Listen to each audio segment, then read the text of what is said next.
It's time for Dodger Baseball.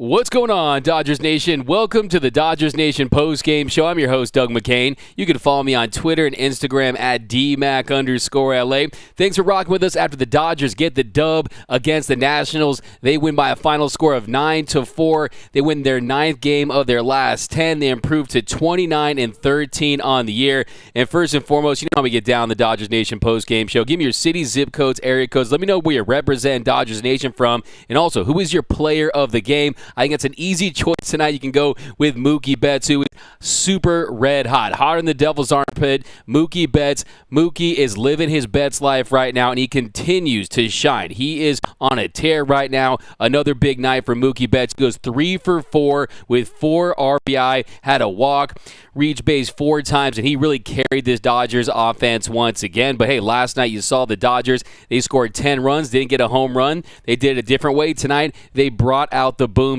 But let me get those takes down below. Also, what are your big takeaways from tonight? Because I think tonight we're going to talk a lot about Walker Buehler. So a lot about Walker Buehler. I have some thoughts on that because he definitely had a rocky start to the game. You saw early on, gives up those 2 earned runs, and they were just hitting his fastball. They were getting a lot of singles, getting the bat to the baseball. He really wasn't able to get that 2-seam fastball, that 4-seam fastball by guys. And the second inning, he started to settle down a little bit, and then he had some 1, 2, 3 innings and really started to rely on some of those secondary pitches. But we're going to talk about Walker Buehler, who tonight, he gives up those 2 earned runs on 6 hits, had 3 punch-outs, 92 pitches. But I think for him to be able to go 6 innings after the rocky start that he had, I think it was impressive, and he's still trying to figure it out on the mound, figure out a different way to pitch where his fastball is not the electric lights-out fastball that we saw in the past. So it is going to be a process with Walker Buehler. And Diane Schroeder, she says right there, what is up with Walker? Yeah, we're going to talk about Buehler, and I think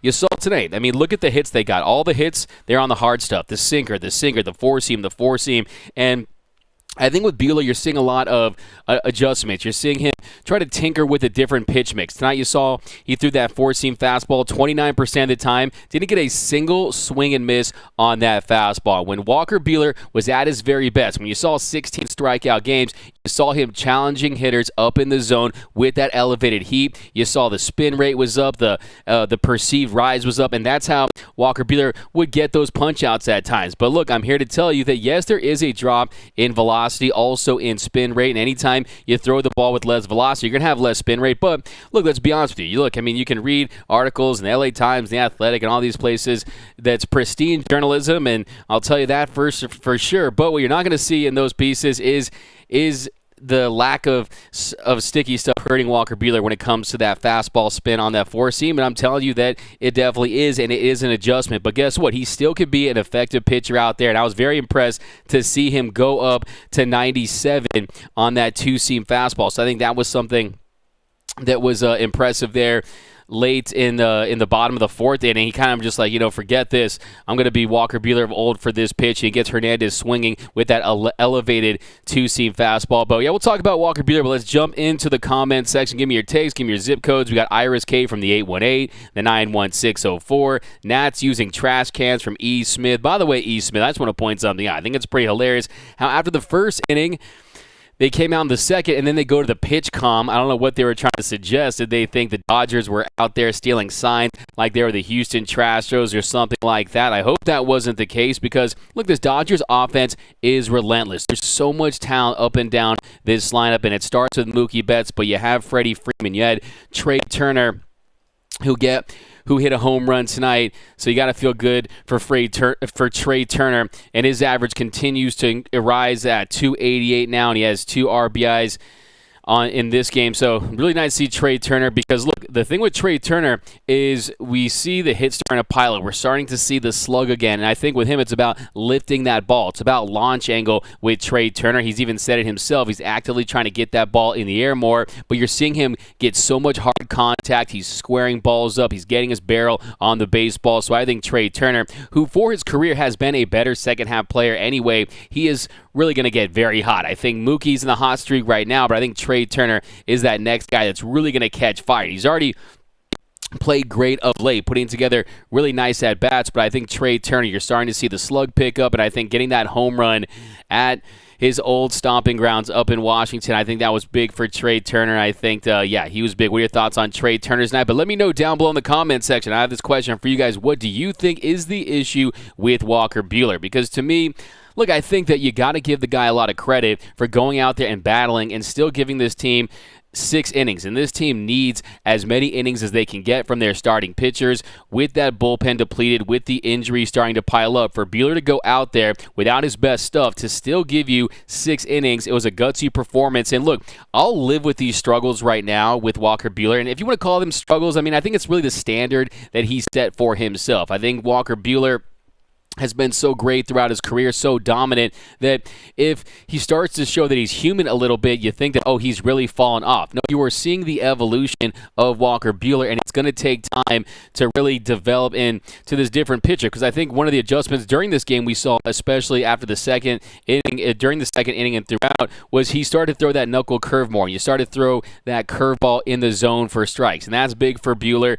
And also just having confidence that he can get to that fastball when he needs it. I think that you're seeing him nibble with that fastball, doesn't have the best confidence in it. And I think that also something you need to consider too is by using this cutter that he's using to set up his fastball and using this knuckle curve a little more often and just relying on that breaking stuff in general, that you're seeing different arm slots from Buehler too. So I think that having such a dynamic pitch mix. I mean, look, tonight through the 4-seam, the knuckle curve, the cutter, the changeup, the sinker, and the slider. He did the slider 8% of the time, sinker 10% of the time. So you're seeing him really try to mix it up and find a pitch mix that works for him. So it's going to be a process, but I think that it will pay dividends down the line. So I'll live with these bumps and bruises throughout the season, because we know with Buehler, the most important thing is that he gets back to where he needs to be when the postseason comes rolling around. Because I don't care that he's not looked like the best Dodger starter of late, because I mean, look, after that first inning today, Buehler had given up he had given up 10 runs and 19 hits in his last 11 pitches. So they're really getting the bat on the ball. He's giving up a lot of hits, and he's just not missing bats like the Buehler of old. But I'm telling you, it'll pay off in due time. But I have a question for you guys.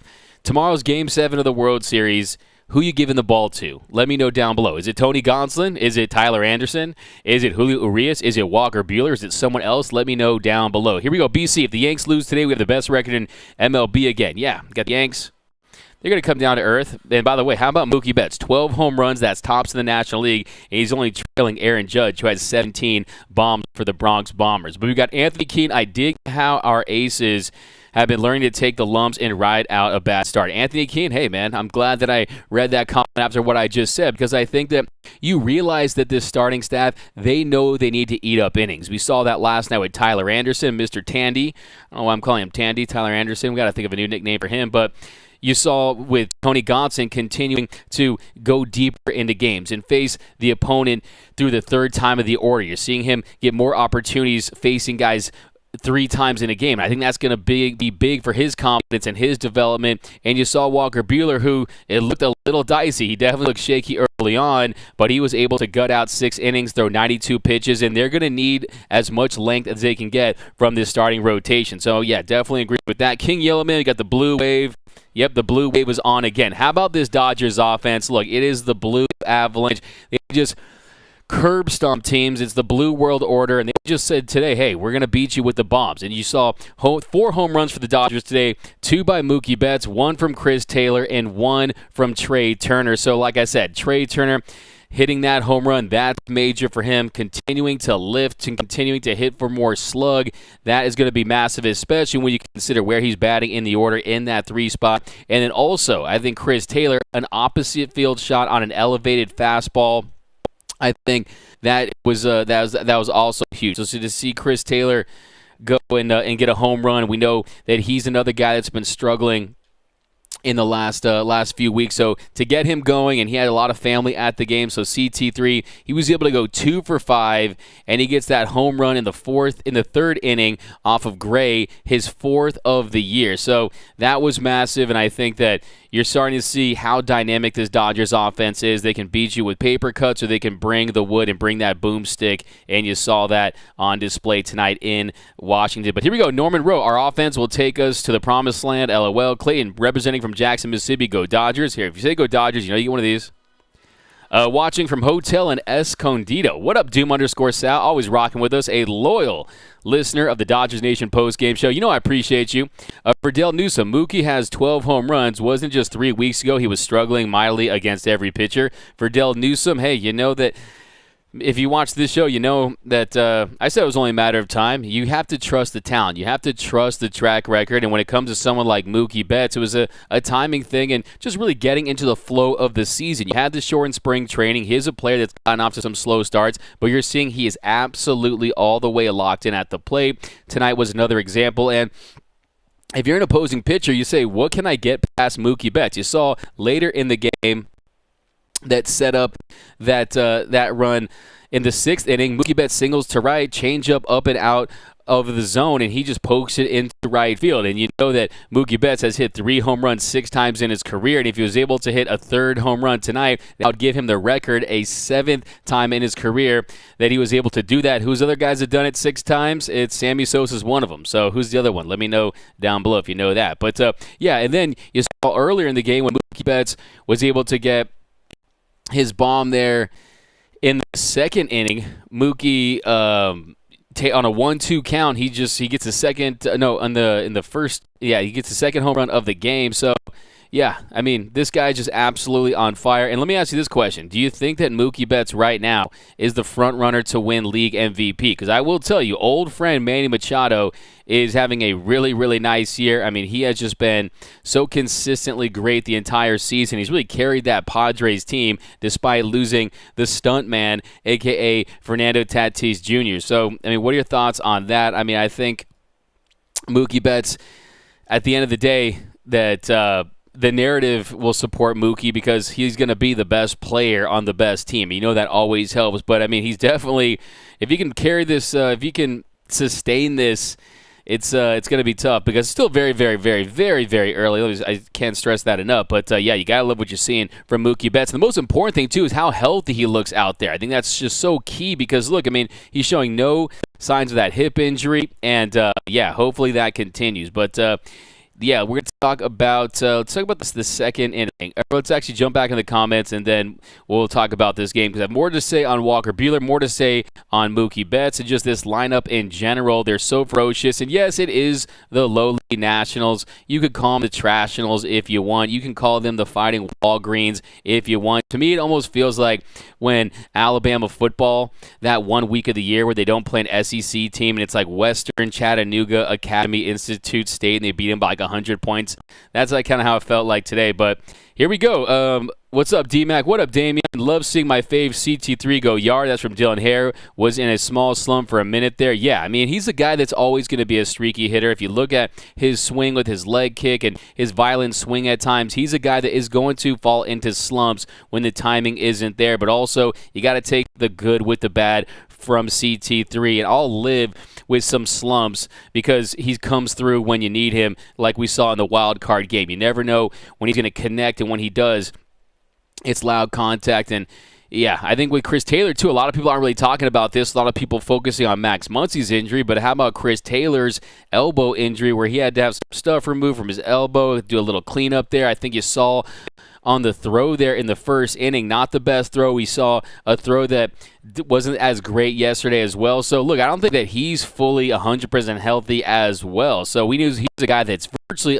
impossible to get off the field. If to take Chris Taylor off the field, you pretty much have to put him in a body bag. That's how much he loves playing. And he's another guy that, yeah, he had a little offseason surgery that no one's really talking about too much. But here we go. We got Dominic World. D-Mac, if you were in the Dodgers position, what would you do with Belly right now? I think Cody Bellinger is a guy that like he's had his ups and downs. We know that.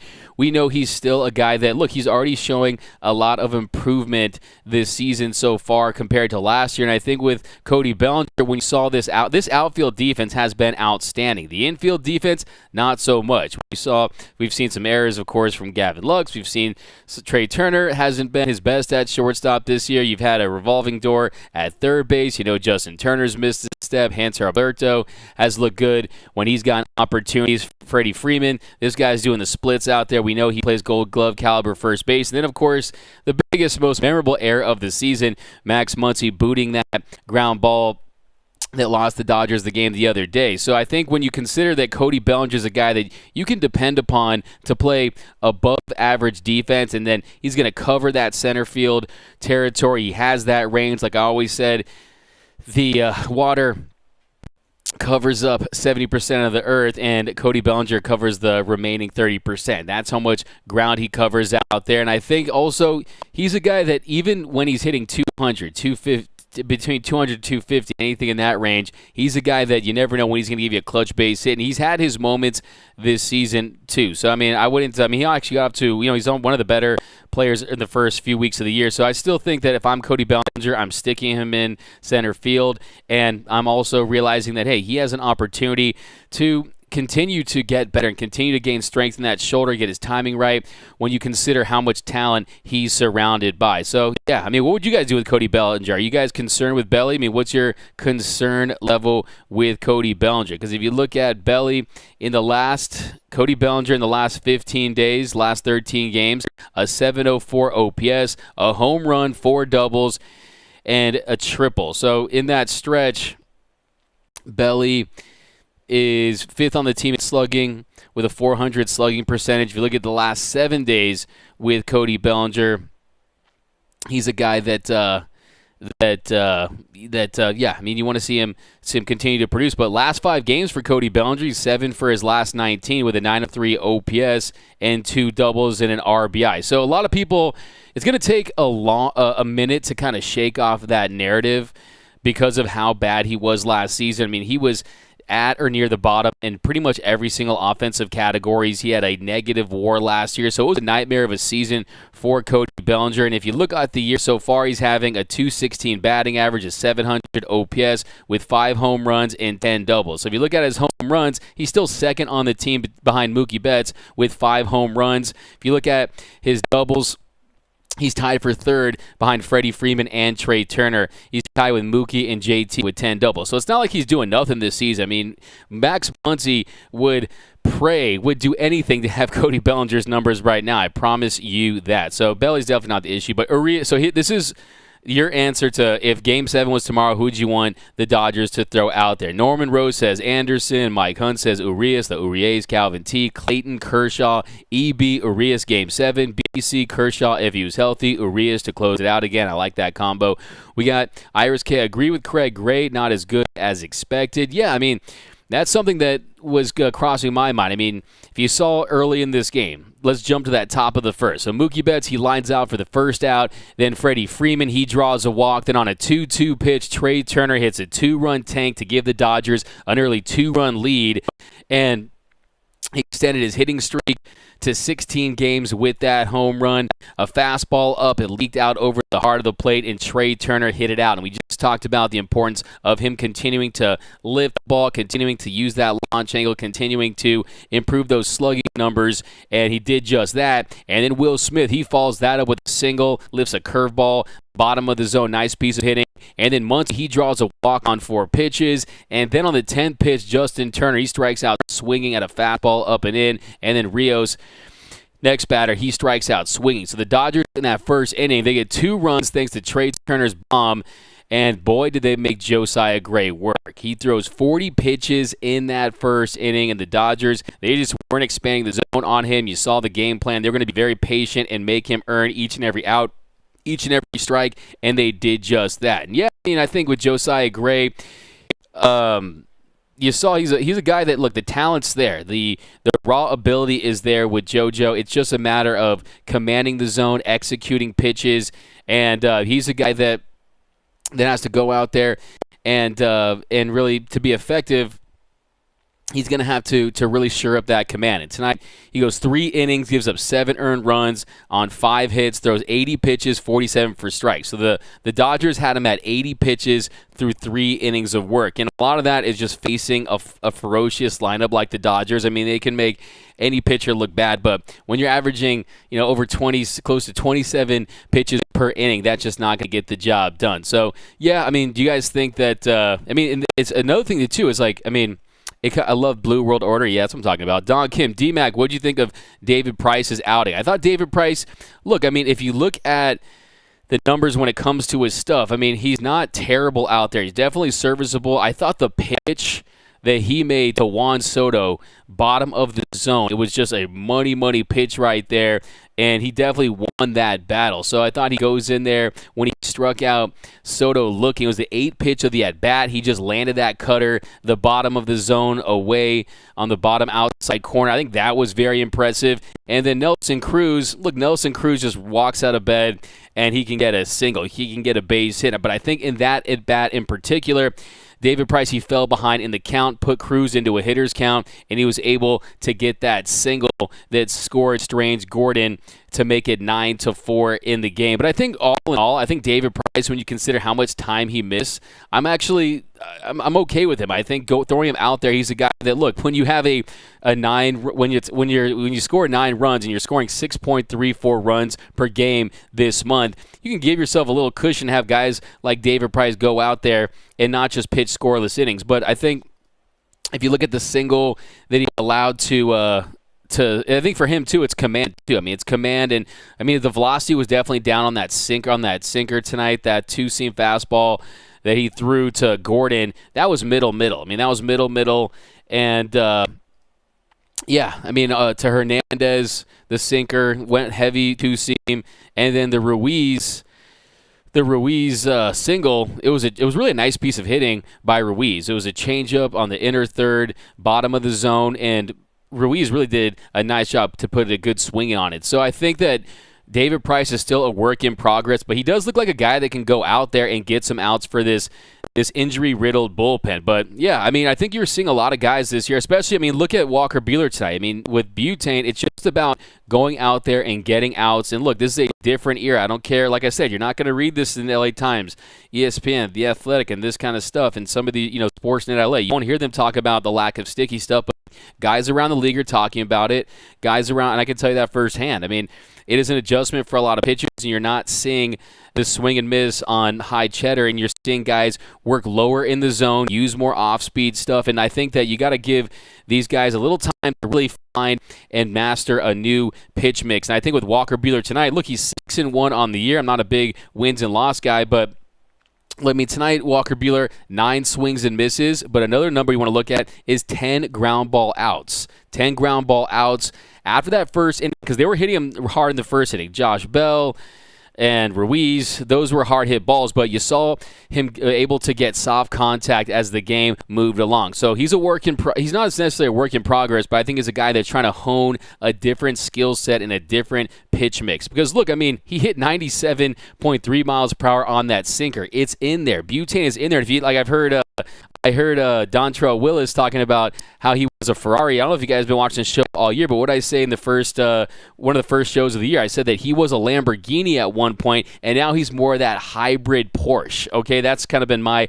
analogy with Buehler. I think that just a little bit of adjustment, but I think that being an outsgetter and not having to rely on strikeouts, because what do strikeouts mean? That usually means more pitches. So if you can get outs earlier in the count, that's going to help him go deeper into games. It's just kind of finding the pitch mix that works for him and kind of working on those release points and some of these mechanical adjustments. Another thing, too, is I'm not down with the baggy pants Buehler, okay? Be who you are. I need those pants to look like they are painted on. I need those pants to look so tight that you can tell if he had a dime in his pocket, whether it's heads or tails. Be who you are. Don't change for anyone, Buehler. Here we go. That should have said best off the bench. Roberts is too conservative from Bryant's MP. Max Muncie is so old, had a bad injury. He's about to be done. Yeah, Max Muncie tonight, he goes over 3, had 2 walks, 1 RBI. He was able to draw a walk there. with the bases loaded that helped the Dodgers get another run. So, I mean, look, I did see some more aggressive swings from Max Muncie, and like I said, some of those at-bats on the first one today, early in the game, he walked on 4 pitches, so what he's supposed to do. But then you saw there in the 6th inning, Max Muncie, he was able to draw that walk on the full count that made it 9-4 Dodgers. And yes, if you look at his numbers, if you look at where he's swinging, if you look at that Z swing, I mean, he's swinging at pitches in the zone at 10% less than he was last season. So that tells you he isn't as aggressive at the plate. And I think that at this point, when it comes to Max Muncie, I think the game plan moving forward, just to get his confidence up, is look, we'll take one less walk if it means you taking a nice hack at a pitch in the zone. I think the approach has to be altered a little bit with Max Muncie to start to get him right. We want to see those bat drops. We want to see those bat flips. We want to see Muncie just kind of stare down the dugout after a majestic bomb. And I think that will get his confidence up. And look, the walks are great. Don't get me wrong. He's right up there with Juan Soto. He's in the 100th percentile when it comes to walk rate. But we know that he has been the Dodgers' best thumper for quite some time now. And I think he should alter his approach at the plate, especially when you consider the fact that there's so many guys that are producing right now in this lineup that they can afford to have Muncie go out there and be a little more aggressive at the plate. And that's another thing too, with the bottom of this lineup. You want to see possibly, I mean, I said it a few weeks ago, with his ability to draw walks, I think you drop him down to that 8th and 9th spot, see if you can turn over the lineup for Mookie Betts. And I think that if that's what his skill set is going to be, if that's going to be how he's going to help the team this year, you move him down in the order. We know Dave Roberts is loyal to a fault, and that might be something he's opposed to, but I think it's what's best for the team at this point. I don't think they should DFA Muncie. I don't think he has the 5-year service time, so, I mean, you can't even – I mean, this whole AAA talk is crazy talk. It's crazy nonsense. I mean, he could pretty much waive that contract at that point if it comes down to that, because he's accrued that service time. But I think some time off could bode well for Max Muncie, but if they're not going to go that route, I think moving down the order is the next step if he can't find it at the plate. But, yeah, I mean, it's nice to see – I mean, how many guys that you know – are struggling that would, love to get on base, and they can, and he's still able to do that. And look, I mean, he's a guy that cares. I mean, you saw the other day. What did he do? He was crying. I mean, he wasn't crying like straight up crying, like bawling, but you could tell that he was fighting back tears in that interview. But back to the comments, guys. The only thing we got Face Lord, not really. Cody doing all right, hitting, and his defense is unreplaceable from Face Lord. We got Hello from Yuma, Arizona. What up, Bob? We got Pika Peep. Elite starters are a thing of the past. Just focus on getting one that can actually pitch 6+ innings every time out. That's a really good point, Pika Peep, is that, look, the days of having guys go way deep into games. I mean, look, it's funny that you should say that, because there's one guy that's pitched a complete game this year, and it is Walker Buehler. And then yesterday we saw Tyler Anderson taking it the 8th inning and complete that as well. Go 8 strong. But I think for Major League Baseball, there has been a shift, and it does become a bullpen game in the postseason. We saw that last year against the Atlanta Braves. So, yeah, I think that's a very good point. But at the end of the day, if you can have a starter go out there and give you 6-7 strong innings, 2-run ball, 3-run ball with a nice offense, you're going to be just fine. But how many beers could they get for David Price? That's from Mike M. Dylan Hare, not too concerned with 35. Maybe the worst you could say is he isn't at his MVP level, but he's producing at the plate, and his defense is awesome. Oh, the audio's choppy? Let me plug this in. Or is it just me? Let's see. D-Mac, Will Smith's long-lost twin. Hey, man, look, I'm not saying I'm Will Smith or anything like that. All I'm saying is no one has a picture of Will Smith and I in the same place at the same time. That's all I'm going to say. You have to love Belly for his defense, if nothing else. From Diane Schroeder, we got That's Too Bad. Butane lost number 1. That is from Swelling Sausage. Rebecca, hi, Dodger fan. What up, Rebecca? Here's good. You get a Let's Go Dodger. Just like that freak Tim and Lincecum. Face Lord, bro, Belly been hitting good as of late, and his defense is God tier. That's from Face. We got Mookie start flat. We got come on, Padres, please lose, Mr. Classic. But on a scale of 1 to 10, how big of a threat do you think the Padres are to the Dodgers? Let me know down below. Francisco, Dodger fans are lucky, man. We got D-Mac to cover our Dodgers post-game show. How many other fan bases can say that besides us? Hey, Francisco, I appreciate you, my man. Appreciate it. I'm going to give you a win. Alex Renteria, D-Mac, do you think the Padres are real or pretenders. Last year we thought the Giants were going to tail off, but they didn't. Look, take a drink, D-Mac. Let me get my Cokes here. You have to be impressed by what you've seen so far, and I think Manny Machado, if anyone had any doubts about Manny Machado, I think, he's answered a lot of questions because he's a guy that really, like I said, Mookie Betts has had a fantastic year, a fantastic month, but Machado has been the most complete player from wire to wire so far this season. I think their pitching has gotten better. Like, they've gotten some contributions from, you're seeing Joe Musgrove. Joe Musgrove's a good player, a good pitcher. You got to give him a lot of credit, got to give him some respect. Also, Mackenzie Grove looks like he's going to be a dude for them. So I definitely think if you look at their pitching, they got Clevenger back. You still got Yu Darvish.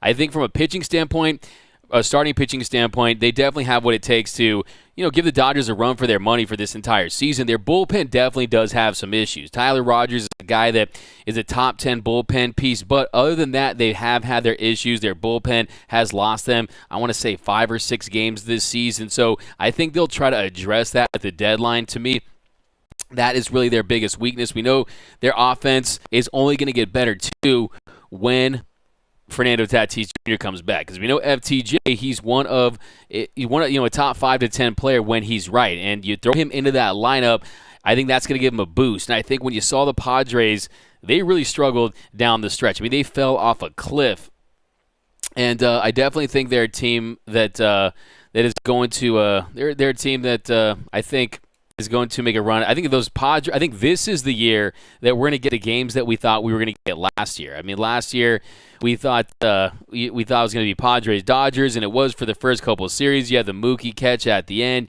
You had the big comeback by the Padres earlier in the year, but really they fell off a cliff and they weren't contenders after the All-Star break. But yeah, I think if you look at this Padres team, they're definitely, I would lean closer to them being for real than pretenders. I'm not going to go out and call them the Fraudres or anything like that. If you look at runs scored, they're 11th. I mean, OPS, a 677 team OPS. That offense is a little top heavy. But yeah, what are you guys' thoughts on the San Diego Padres? Let me know down below. But we got Bruce Wayne. I don't understand all the hate for Muncie. The moment he starts delivering all those bombs, everyone starts kissing his ass.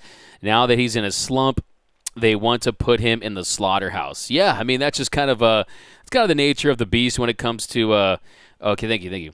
That's kind of the nature of the beast when it comes to just being a fan of the Dodgers or just any big marquee fan base, because when you're a big fan of these big market teams, the fans are very, very passionate, very loyal, very emotional, and that just kind of comes with the territory. But yeah, so this is on a scale of 1 to 10. This is your number for how big of a threat the Padres are. M4 has a 7. Bellinger, we got to Isaac is at a 6. Sicko Zams at 5. Bruce Wayne at a 6. Mr. Classic Muncie has had the injury, but I am slowing start to believe him playing second and third is hurting his batting. I think, Mr. Classic, you bring up a really fair point that, look, he was on board with the Freddie Freeman move, and even if he wasn't, the Dodgers still would have signed him. I mean, it's great that he signed off on it, but look, let's be honest. If they had signed Freddie Freeman, they would just say, hey, man, you got to find a new spot because this is Freddie damn Freeman, right? But he has played second base. He has played third base. And look, those positions are taking a little bit of adjustment, especially how comfortable he looked at first base. He was really starting to thrive at first base. You even talked about him in the top tier first basemen defensively when he comes outs above average and DRS and things like that. Some of the defensive metrics, he was really in the top 5 to 10 in the league. So he's the guy that was really getting comfortable at first base, but he's also a guy that said he liked playing second base and that it was his favorite position to play on the field. He likes the way he could read the ball off the bat, and he also played some third base. But I do think having to adjust to that on top of everything else while trying to recover from a UCL injury, I think that just makes matters worse. And look, I think that you're just not seeing, if you look at his swing, if you look at some old highlights of Max Muncy compared to this year, it's kind of when he's 80% through that swing, you're not seeing the same finish in that last 20%. And I know that Max Muncy, our friend here, David Vassay, he said that he asked Max Muncy, are you at 100%? And Max Muncy, all he told Dave Vassay was, I'm not a guy that's going to make excuses. So to me, that's him saying without saying that he's still feeling the ill effects. So look, I mean, The batting average is what it is. I mean, he's not slugging, and he's struggling mightily, make no mistake about it. And, the good thing is they have an Edwin Rios that started to emerge, and he's another left-handed batter. And tonight, Edwin Rios, he was able to put together another 2-hit game. Rios goes 2 for 5. So the Dodgers have the dogs. They have the talent. They have the dudes in this lineup to pick up the slack for Max Muncie while he tries to figure it out. But I think the big question is,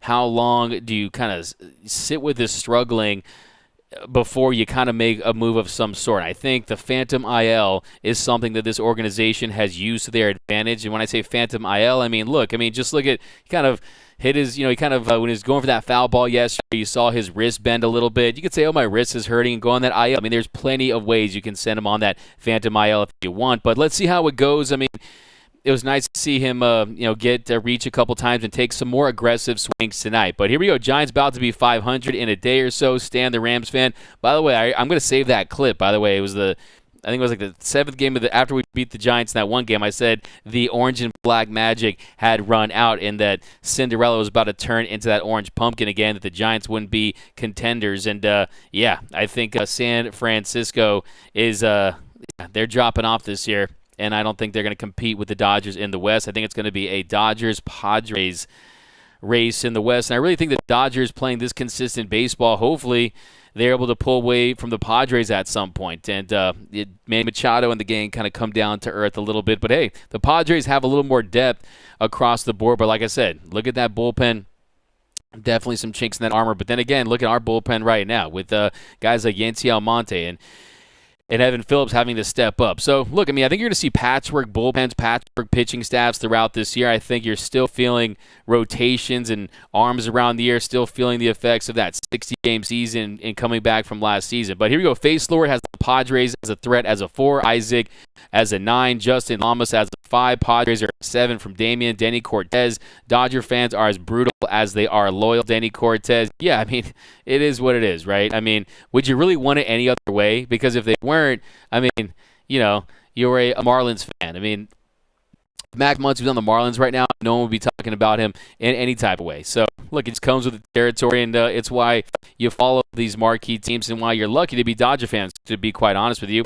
Your mic is popping. Interesting. I'm not really sure what's up with that mic situation.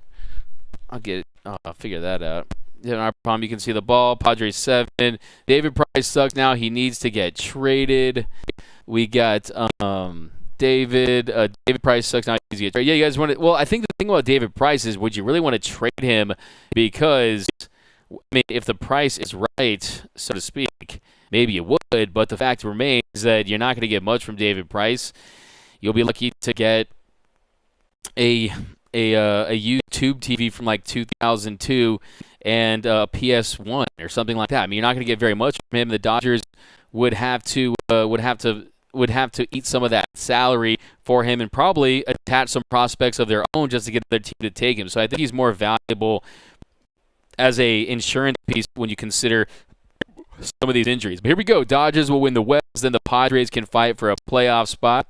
We got Mookie eating In-N-Out burger, mostly out. I like that, Denny Simpson. Let me give you one for that. That's a fire. Get the fire. Let me know if my mic is tripping, guys.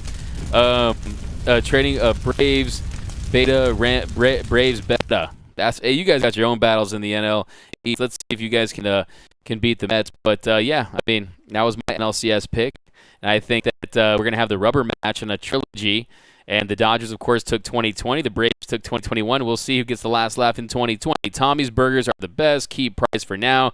Should the Dodgers keep or trade David Price? Because you realize it's not Cy Young David Price. You're not going to get a player back from David Price that the Dodgers can plug into this bullpen or plug into this rotation or help them really in any way, because you have to realize the Dodgers are paying $16 million of his $32 million salary. Really, what I've always called David Price is he was a Mookie tax. And a part of that Mookie Betts trade, which after a game like tonight, you realize why the Dodgers made a move like that and absorbed David Price's salary, even though he has dealt with injuries and even though he isn't the same pitcher that he was during his heyday. is because that is a part of the deal when you make a move for a player of Mookie Betts' caliber. So I think David Price, the fact that he's out there and he's getting outs and the Dodgers are scoring runs, look, if he's going out there, he's getting rocked and giving up 4 or 5 runs, I understand, but he can still help this team. He looks okay in relief from Craig Osterberg. Yeah, I think okay is fine. Anthony Keene Price is a starter. He does better on scheduled pen appearances than the surprise one. I think Anthony Keene brings up a fantastic point because, look, David Price has been a star virtually his whole career. He went to Vanderbilt. That's a big baseball school. You saw all the success he had with Tampa Bay, the success he had with the Boston Red Sox, and then you change his role in the twilight of his career, and, yeah, it takes some getting used to as far as just the work you have to do in between appearances, in between starts, in the build-up. And just the mentality of coming out there as a bullpen piece is very different than going out there every 5th day. And then, I don't know, I'm not really sure what's up with this mic. Is it not plugged in? Or it's actually supposed to be the best mic you can get. But let me figure it out. I don't know if you guys noticed, but I actually got a new dog. His name's Cody. And Cody likes to buy things. So Cody already wrecked a pair of AirPods. He wrecked a pair of Beats headphones I had. And if you guys want a Yorkshire Terrier, he's very cute. Give me your address. I might be sending him your way because he might have maybe bit up these wires. I don't even know. Let me look at his bite more. He's very tiny. He's like 7 pounds. But I know you guys probably assume I have like a Rottweiler. Do you guys have any dogs? What kind of dogs do you have? Check your connections from IB Strokin. Here we go. The trade your mic, Doug. There we go. All right, let me see. Let me fix that. I'll definitely get that squared away for the next one. Trade your mic, Doug. Freeman is a real deal. Look at the Braves without him. Kobe is hungry. He'll bite your huevos. Trade piece for I like that, Terry. Trade price for a new pair of headphones. You should get a Samsonite. But yeah, I think this Jansen's trash and just sell your dog, Doug. Hey, what? Wait, yeah, we'll include him in the deal for Juan Soto in a few months. Hey, D-Mac, do you think the Dodgers will get a trade done? That's from Xavier. I think that at this point, the Dodgers are going to stand pat. They're going to see how the market develops, and I think that they're going to address some needs when the deadline nears. And I think that if you look at this offense, there's really not much you can add. Of course, it's fun to talk about the Juan Soto trade rumors and things like that, but they added a potent left-handed bat in Freddie Freeman that is on his way to another All-Star appearance. You have Mookie Betts playing at an MVP level. You have Trey Turner for the entire season. So, look, hopefully but hopefully guys start picking up more consistently between Cody Bellinger and Max Muncie. I don't think from a position player standpoint they're going to be very active for an impact player. I think they're going to try to add some arms, and we'll see what they're able to do because we know that there's not a great market out there for starting pitchers. Yes, names emerge. Look at last season. Were people talking about Max Scherzer getting traded? No. So names will continue to emerge, but there isn't that perfect guy out there. And I think one of the issues, too, is the Frankie Montazs of the world, the Luis Castillos of the world, they still have another year of team control that they have in addition to this season. So more team control basically means more you have to give up. That increases the price. There isn't that guy that is the perfect fit out there that's just kind of on a one-year deal. I think the guy to keep an eye on is, of course, Evaldi because he's going to be a free agent after this season. So we'll see how well he looks. But I think that this is a team, we saw the Dodgers. Thankfully, they didn't go after Felipe Vasquez, and they didn't make that move in the 2019 deadline.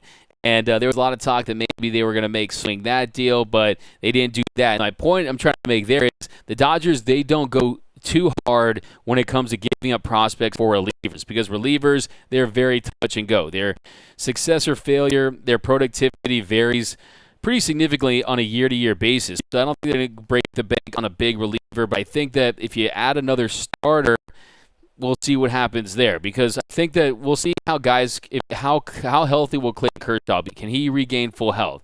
How much is Dustin May going to help them? How much is Danny Duffy going to help them? So in years past, I've always felt really confident in the Dodgers making a big blockbuster move, especially last year, considering that they were competing with the San Francisco Giants for the division, and Corey Seager was on his last year. And in the 2020, it was different because it was that shortened season. The trade deadline was a little weird, and you had them in the mix for Lance Lynn, but that deal never materialized. So this year, I'm a little less confident that they're going to go and take a home run swing or try to hit a grand slam at the deadline. But I do think the Dodgers, they're always going to do their diligence. They're always going to make phone calls. And if there's a deal that they think they can help them, I think they're going to consider it. But what do you guys think? Should the Dodgers go all in at a trade? Mike is still popping.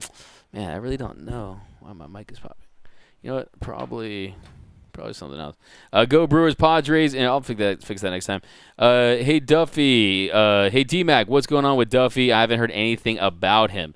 How about Strasburg? They'll never do a deal for Strasburg, man. He's under team control until I think 2026. I want to say. I mean, no chance. I mean, with his injury history, and just even in general, even if he was out there.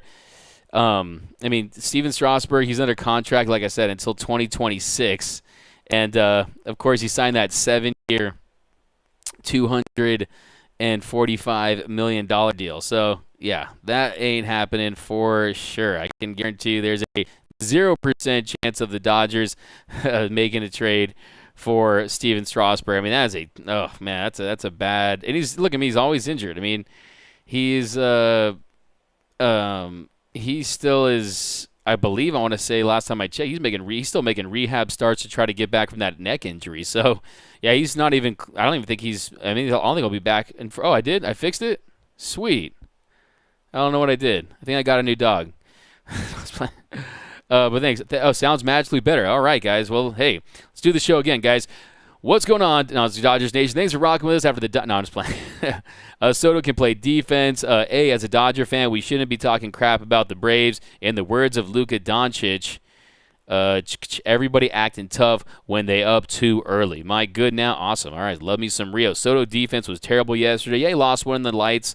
But, yeah, I mean, he's not known for his defense. But he is a guy, too, you could throw in left field. He's played like 300 games in left field. So that wouldn't be a big adjustment for him. He could definitely – imagine that outfield with Mookie Betts, Cody Bellinger, and Juan Soto in left field. What would you even call that outfield, man? It was crazy. I mean, that's not even an all-star team. That's like an all-MLB team. But here we go. If we can pick up a starting pitcher at the end of the season like we did last year with Max, like with Max – Luka Doncic, because he has no D and MVP. Yeah, that series over? I didn't even check. But yep, guys, thanks for rocking with us. I'll figure out what's up with that mic, too. I'm sorry if there were some popping issues. Haven't had that much this year. I'll definitely look into that. But here we go. The popping is back. Interesting. Yeah, I don't know. I think this might be I don't know. I'll figure this thing out at the studio here, and we'll get back into business. But thanks, guys, as always, for rocking with us. I'm going to find out what the deal is with that. But, yeah, thanks again, guys. You guys are the best fans in the game. Dodger fans doesn't get any better, and the Dodgers, they get the dub. Mookie Betts, one of the hottest players on the planet. Walker Buehler, he guts out that outing tonight in your Dodgers. Now, if the Yankees lose, do the Yankees lose? Let me know. Because if they did, the Dodgers would have the best record, or they're close to it. So let's see here. But yeah, Dodgers get the dub. Another big win for LA against the Nationals tomorrow. A 1:15 start. So you guys might be at work. Let's get the sweep tomorrow, like Damian said. Trade Muncie for a pitcher. Day game tomorrow. Yep, Craig Osterberg. Yeah, you got a day game tomorrow. And, yeah, hopefully the Dodgers can keep it rolling. I mean, they won 9 of their last 10 games. Tomorrow, you got an opportunity to complete the sweep. And you got Julio Urias on the mound, 3-3 with a 2.63 ERA. So it's going to be good times. But thanks again, guys, for rocking with us. My name is Doug McCain. You can follow me on Twitter and Instagram at DMac_LA. If you haven't yet, be sure to subscribe to the Dodgers Nation YouTube channel. Hit that subscribe button. Hit that notification bell.